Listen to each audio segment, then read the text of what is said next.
C'est la dernière photo connue prise dans l'école de Lakeview à Collingwood, dans l'Ohio avant qu'elle ne soit consumée par les flammes le 4 mars 1908, tuant 172 écoliers, 2 professeurs et un secouriste. L'incendie a débuté lorsqu'un joint en bois du plafond s'est enflammé des suites d'une surchauffe d'un tuyau de chaudière, qui était à proximité. Les flammes bloquèrent toutes les issues. Cela, ainsi que l'effet de panique, piégèrent un bon nombre d'élèves et de personnel dans la cage d'escalier où ils finirent brûlés vivants. Quelques morts sont aussi attribués à des écoliers en feu qui ont sauté des fenêtres du 2e et 3e étage. Toutes les personnes présentes sur cette photo périrent, excepté Monsieur Peter, assis à l'extrême droite de la rangée arrière. La présence de surimpression sur l'image reste inexpliquée.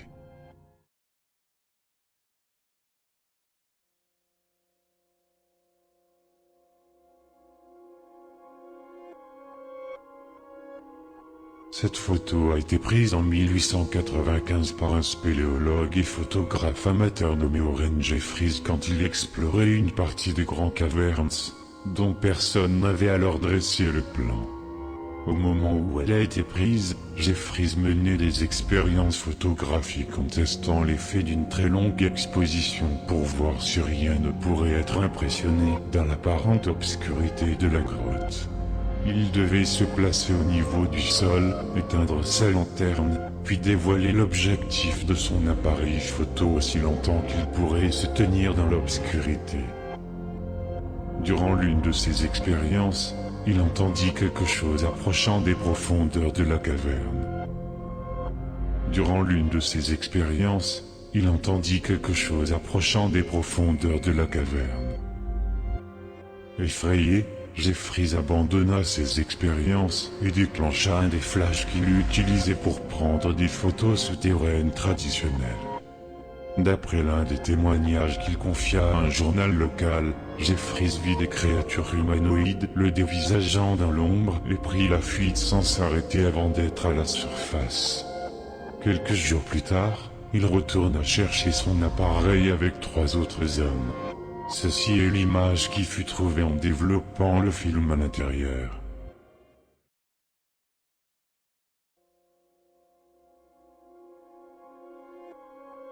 « 1938, Evergreen Park, Illinois. Billy et Steve Harlow étaient tous deux assis à l'avant de leur voiture avec leur mère Tammy quand leur Ford de Berlin entra en collision de face avec une Chrysler. Le choc fut si violent que des autres véhicules furent touchés. Un photographe de scène de crime du journal local prit cette photo montrant une équipe de volontaires essayant d'extraire John Thomas, le conducteur de la Chrysler, de la carcasse du véhicule. Il semble que Billy et Stevie étaient toujours là, assistant à la scène. Vous ne les voyez pas? Ouvrez les yeux.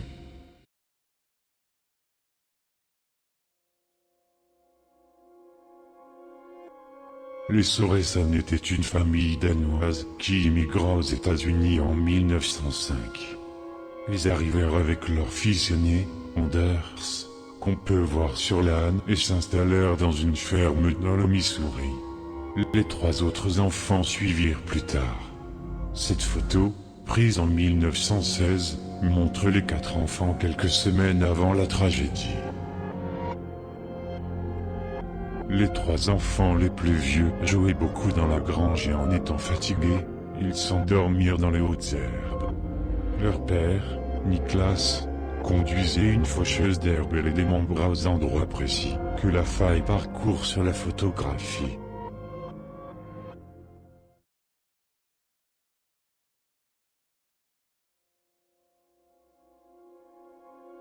Viola Sampson était une célibataire issue d'une riche famille qui vivait seule dans la petite ville de Macassville en Géorgie.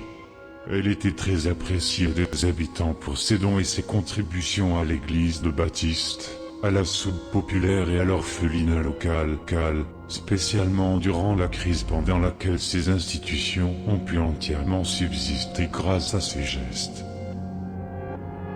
En juillet 1935, Viola fut brutalement violée et tuée par un vagabond nommé Tom Cullen, qui avait brièvement travaillé dans la raffinerie du Farallerie de cuivre non loin. Cullen décida de rester dans la maison de Viola et profita de son cadavre durant 17 jours avant d'être arrêté.